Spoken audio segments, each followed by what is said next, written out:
ahas, pilit niyang tinutuklaw yung alitaptap. Hinahabol niya, kinakagat niya yung alitaptap.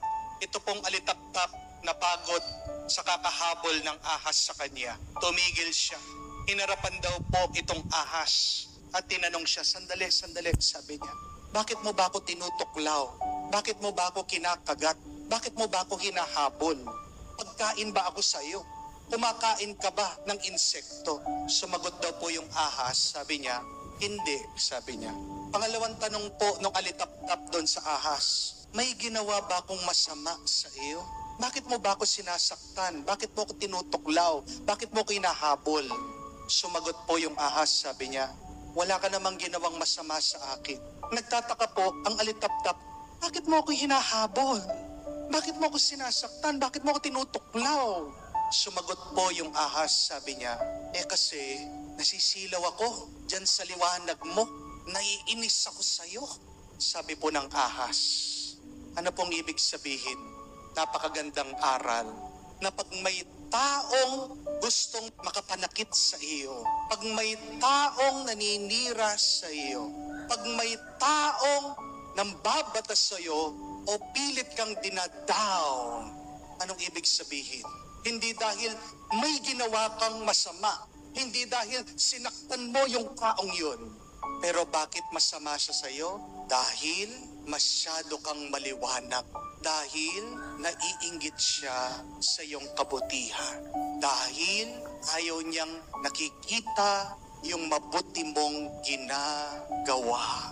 Pag merong taong gustong makapanakit sa iyo, ang kailangan nating gawin ay iwasan sila. Huwag nating aawayin ang mga taong ito. Kamukha ng ginawa ng ating Panginoon. Narinig nyo naman po sa Ebanghelyo, napakaklaro. They pick up rocks to throw at Him. Babatuhin ang ating Panginoon. Pero ang ginawa ng ating Panginoon, umiwas siya, umalis siya. Hindi siya nakipag-away sa kanila.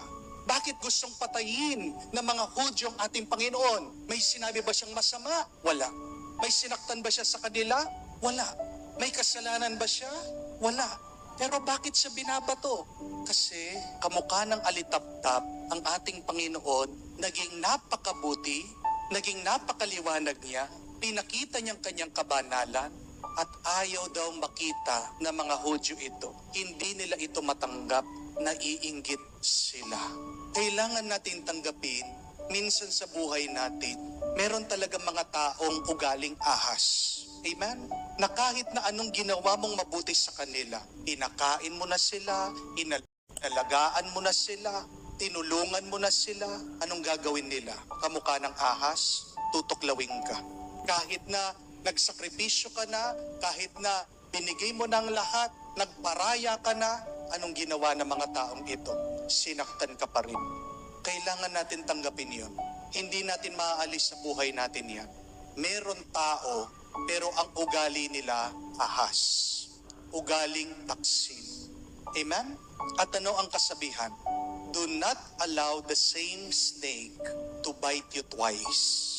Huwag mong hayaan yung parehas na ahas, tuklawin kang 2 beses.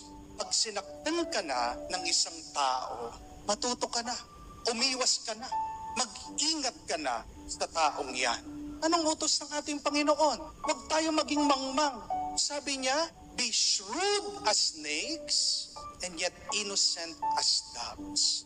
Yung pagkaahas, paanyaya ng ating Panginoon sa atin, hindi yung nanunuklaw, hindi yung nanunugat, hindi yung naninira, o hindi, maging matalino ka, maging marunong ka, mag-ingat ka. Hindi tayo inaanyayahan ng Diyos magpakamatay para sa mga masasamang tao. Papil ng Diyos yon.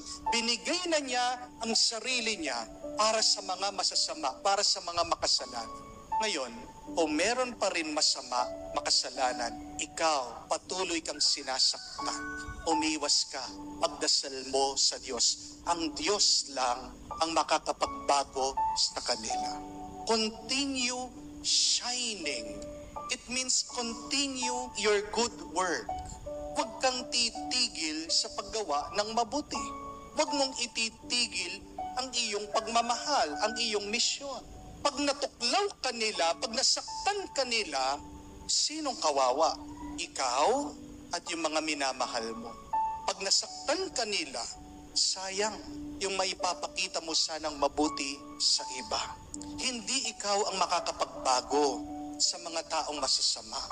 Papel ng Diyos yan. Papel ng banal na Espiritu. Tayo is instrumento lang. Pag hindi tayo matanggap ng ibang tao, wag natin ipipilit ang ating sarili. Magpatuloy ka, meron pang mga ibang tao na mas kailangan sa iyo. Meron pang mga ibang tao na mas matutulungan mo. Matuto tayo, nakamukha ng ating Panginoon, umiwas sa mga nambabato sa atin. Pagdasal mo sila, huwag mo silang kamuhian, mahalin mo sila, pero sa marunong, matalinong paraan. At kamukha ng ating Panginoon, ipakita natin ang kabutihan natin, kamukha ng isang lampara o kamukha na isang alitaptap. Let your good works shine. Let your goodness shine forth. May liwanag na binigay ang Diyos sa iyo. Kahit na maraming taong ugaling ahas, nanunuktok sa iyo, naninira sa iyo, gusto kang saktan, umiwas ka lang, pagpatuloy mo ang iyong mabuting ginagawa dahil mas kailangan ng ating mundo ngayon ang liwanag kaysa sa dilim. Ialay pa rin natin ang ating kabutihang ginagawa sa mga taong minamahal natin sa Diyos.